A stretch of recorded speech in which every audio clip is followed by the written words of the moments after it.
Okay, there we go. Perfect.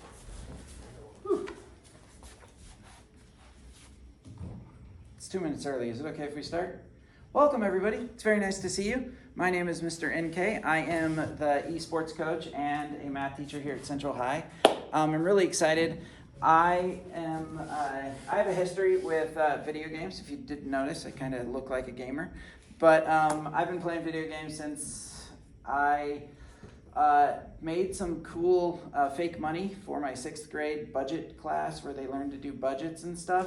And then a kid wanted some of that money, so he sold me his Game Boy, just original Game Boy with Link's Awakening for $10,000 of that fake money.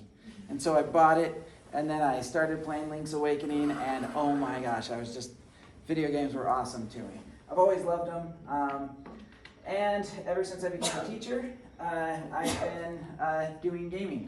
I've been a gamer my whole life. I advised gaming clubs for the last 8 years. After my first year teaching, I noticed that there were a lot of kids that were gamers, and if they had a place to meet up, they would play. And so during those 8 years, I've directed tournaments for Smash Brothers Melee, Mario Kart Double Dash in high school. We didn't have cool advanced computers where the kids could play, League of Legends or Rocket League at the time. But we do now, so that's really cool. I've seen the effects of esports on my students. I had one student during my first year teaching who he had a lot of issues. He did something bad on a field trip. I had to end up driving him home. It was, how much was that? That was a 7-hour drive where we were just in the car together, and so got to talking about video games and everything. He talked about his interest in video games and all of that stuff, and as the day went on and as our drive went on, he got more and more excited because he shared interests with a teacher. This was a 9th grader who'd never found anything like that, and as he grew up, as he grew from that, he ended up leading the gaming club at my school, and graduated with the 2nd highest GPA in school, just because he had some place to belong. He is now going on, and I'm very proud of this, he was going to become a math teacher, but now he's finishing up his degree to become a math professor. So I'm really excited about that. But I've seen the effect on students. It's amazing to just have some place that shares your interests. Man, I like this thing. There are so many other people that like it like me, and there's actually, value in it. They shouldn't take over your whole life, but they can be a good part of your life that build you up. So,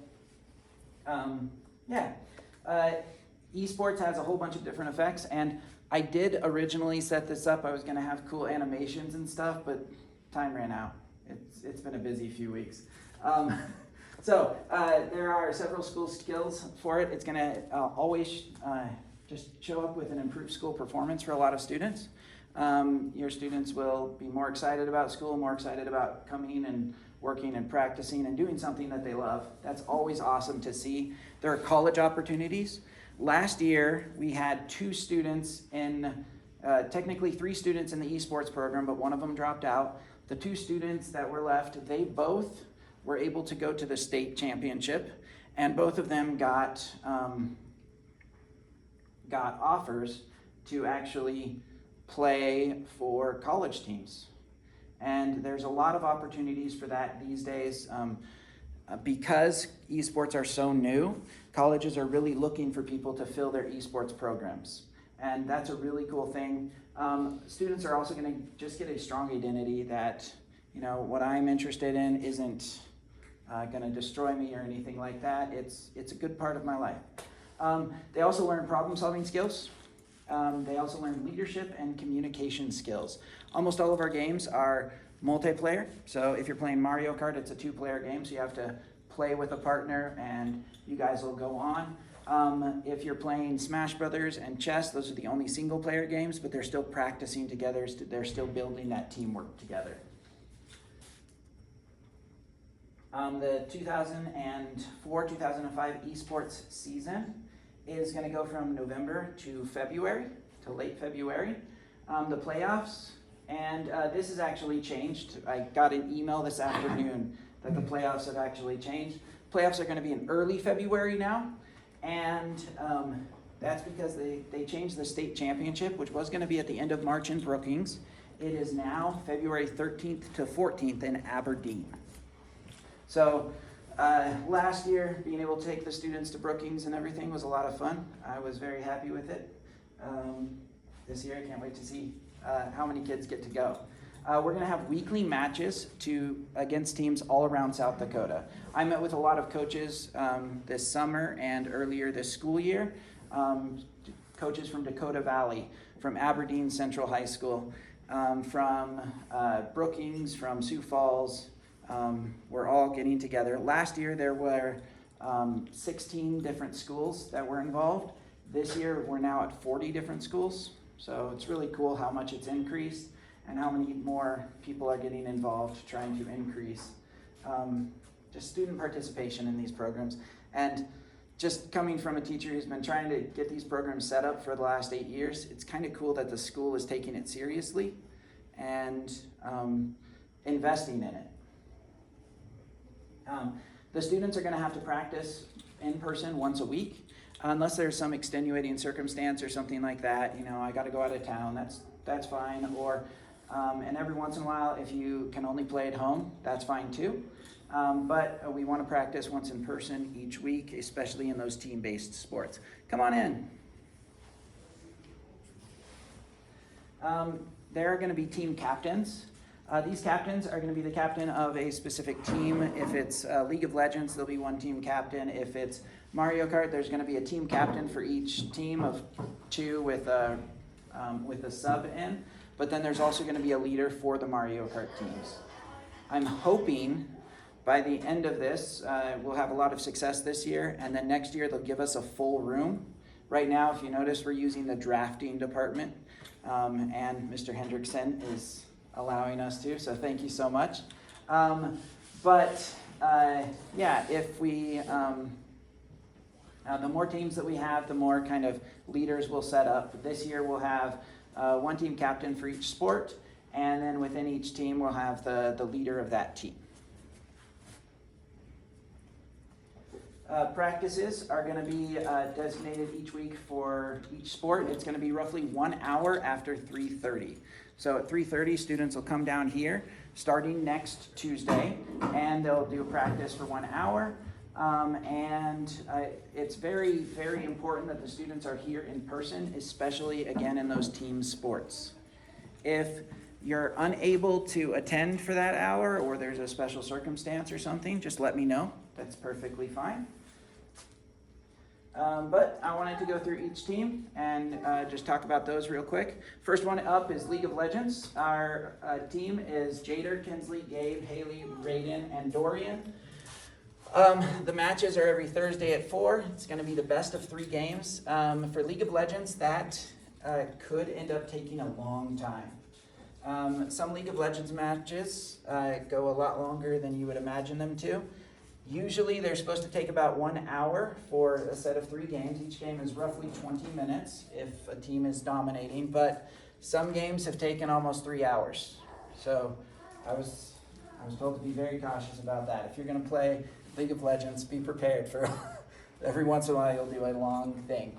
After 20 minutes it becomes sudden death, so if anybody dies and their characters don't get resurrected in the game, you know, they kind of respawn after a few minutes. But practice will start at 3:30 on Wednesdays and should take 1 to 1.5 hours. So one of the things that I have for each of these slides is to, if you want to take a picture for your sport or for your game that your student's in, you can go ahead and do that.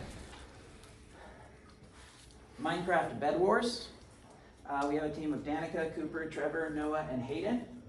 And many of you are here right now, so pretty cool. Practices are going to be every Friday, and they should last 1 hour.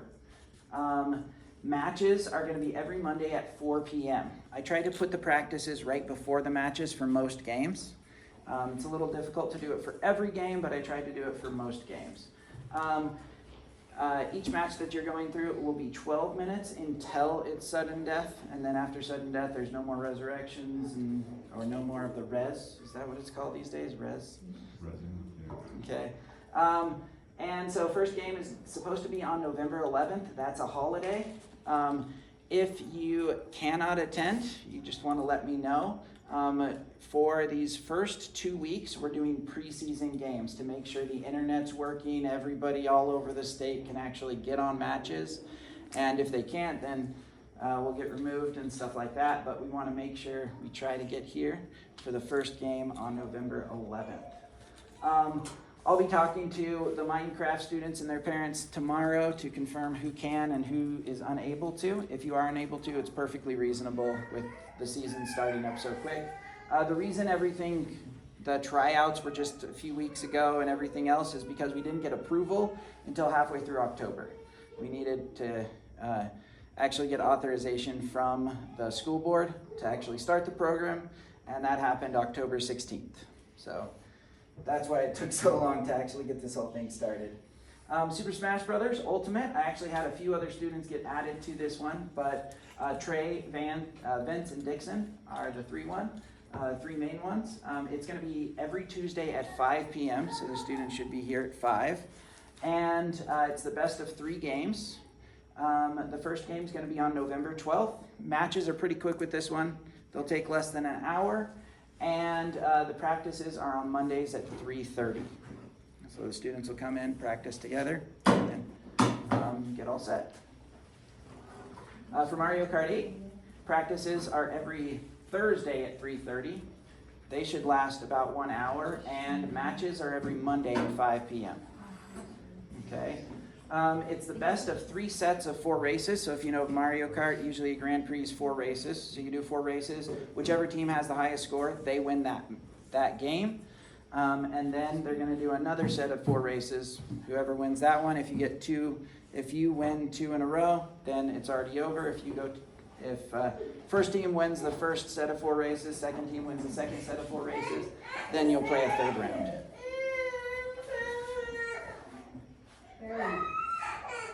I'm a very scary person. Sorry. No, it's fine. All right. And so just like with the other one, first game here is on November 11th, which is a holiday, Veterans Day. So if you can't attend, let me know. Again, it's kind of super early notice. Will that be 5 o'clock on November 11th? Yes, 5 o'clock on November 11th. And then finally, we've got chess. I've got 1 player for chess. I had another player who signed up, but then he never returned my calls and stuff like that. But those will be every Monday at 4, first to 2 points with chess. And the first game is on November 11th again. Matches should take less than an hour. Chess is a really fast game. So if any student is interested in playing chess as well, it's a fun game to learn how to play. And to just grow in. It is one of the oldest games in the history of the world, so it'd be a pretty cool thing for you to participate in. You'll notice I only have 1 player. If I get more, it'll be great. All right, general requirements for the program. The first one is a parent consent form completed, and for parents, you guys can fill that out in Skyward. Most of you probably know where it is. But you want to fill out that parent consent form. Some of you may have already filled it out for different things for another sport, but you want to get that filled out. Also, no Fs. If you have an F, you're not able to play until you get that fixed. So you need to make sure you keep your grades up. You don't have any Fs. And we're doing a weekly grade check. I'm learning how to do that right now, it's fun to figure out all this random stuff. Your past semester, you need to have passed 2 credits. So last semester, you had to pass at least 2 of your classes to be able to compete. And then in January, you need to pass 2 classes this semester. So if you're like, okay, I'm going to do real good until December and then I'm going to fail, don't do that. First, it's your future and your school and your effort. Don't do that, but also you won't be able to play if you don't. Finally, attendance and participation in practices is a big deal. Again, if you're unable to attend or anything like that, you want to keep me in the loop, everything like that. Any questions about requirements specifically? Are we good? Okay. So how can you help? The biggest thing you can do is encourage your students. Talk to them about practices and games, rejoice with them when they win, encourage them when they lose. Discuss their academic successes and struggles as well. One of the biggest things that you can do is just show your interest in your students' success and struggles and everything like that. If possible, have them practice at home. So if your kid has a Switch, like Trey here, then have them, play some Super Smash Brothers at home, or play League of Legends at home, and be like, all right, you know what? I'll give you an extra hour that you can play just because it's this sport. Gets them on your side too. It's kind of cool. I'm doing that with my son right now. He's all into Formula One racing and simulating that. It's crazy. Also, snacks and drinks. That was one thing that was suggested at the esports coaches meeting to encourage you guys to have snacks and drinks. And if you wanted to bring them in for the kids, that would be great. I'll be bringing in some of my own, so if you guys are interested in helping out, that would be awesome too. I'm sure the kids would love it. Finally, contacting you guys. So my contact information is right here, so if you'd like to text or call me at any time, you definitely can.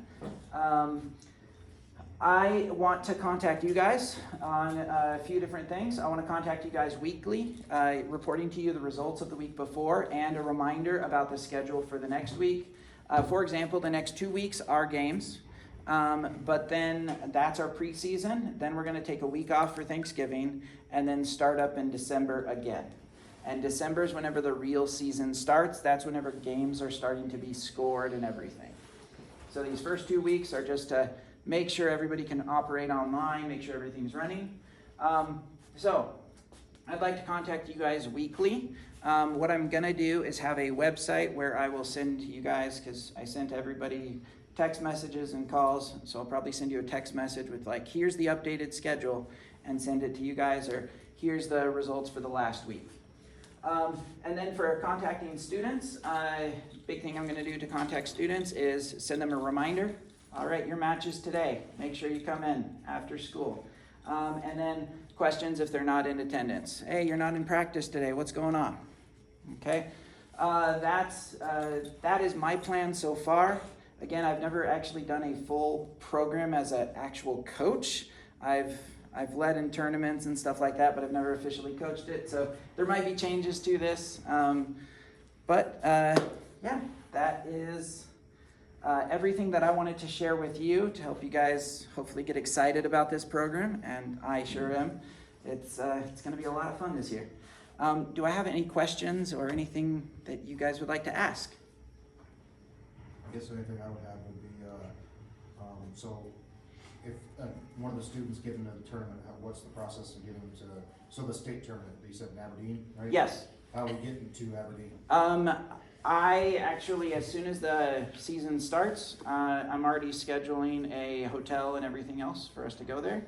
And then we will cancel it depending on how many people cannot, or how many people are able to or cannot go. And if there's 5 people that are able to go, I think it's up to 7. We have vehicles that are 7-seaters, so I can take up to 7 students. If there's more, then we'll have another teacher and another chaperone go with the students and take them to Aberdeen for the state tournament. Okay, if you ever need a chaperone, my schedule's pretty flexible. Okay. I might be able to help out, because I'm going back to school in January, just keep that in mind, but I'll be able to help out if I can. That would be great, yeah. I can chaperone too. Awesome. I have a job that lets me work from wherever I need to. Oh, cool. I always wondered, if you work from wherever you need to, can you work from the future? Might be slightly, well, it depends. If we cross over that time zone, I'm working from the future. There you go. Yeah, so that would be awesome. Any other questions or concerns? With going back to the how can parents help, could we potentially add like helping students with like fundraising for, Oh, yes. because we have a whole bunch of stuff. Let me add some things. So with our esports program being new, we have many different things that we want to do. One of our big things being live streaming. And we don't really have any of the stuff to be able to do it yet. So I'm going to be talking with my parents about raising some money to be able to purchase cameras, to purchase capture cards and all that. So if you guys would be willing to work with your students on fundraising as well for our esports program, that would be incredibly awesome, because then that sets up our next generation of esports players pretty good. Yeah, and fundraising and all that stuff is stuff that I'm going to be learning about. I haven't learned about that just yet because, yeah, this is my first year doing it. But as soon as the season starts rolling, that's whenever I'm going to set up fundraising opportunities for our students to do, the registers at games, and, to get people to come into volleyball. I think volleyball's over, but other types of sports games like basketball and stuff, and that way we can raise money there. So those will be extra opportunities or extra fundraising things that we'll be doing throughout this year. I hope we get to do it 2 or 3 times, and then hopefully next year we'll have a more consistent schedule. Okay. Well, it's very nice to meet all of you, and if you guys have any questions, please let me know. The one thing I'd like to do with each of you is make sure I've got good contact information, an email or a phone number, whether you prefer texts or calls or anything like that, so I can just confirm those details with you. So if you guys could come up and talk to me, I'll pull out my computer and double check that I've got everything good. Are we all set? Cool. Disconnect. All right. Just come on over here real quick, and I'll double check and make sure I've got some good information for each parent. Do you want your camera? Oh, yes. Yes, thank you.